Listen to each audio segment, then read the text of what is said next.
श्रीलक्ष्मी श्रीमहालक्ष्मी क्षीरसागरकन्यका उत्तिष्ठ हरिसम्प्रीते भक्तानां भाग्यदायिनी।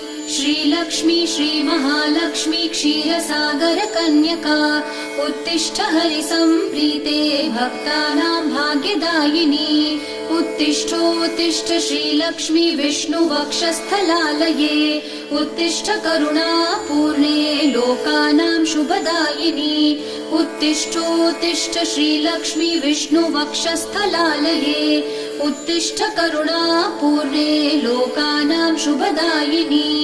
श्रीपद्ममध्यवसिते वरपद्मनेत्रे श्रीपद्महस्तचिरपूजित पद्मपादे श्रीपद्मजातजननी शुभपद्मवक्त्रे श्रीलक्ष्मी भक्तवरदे तव सुप्रभातम्।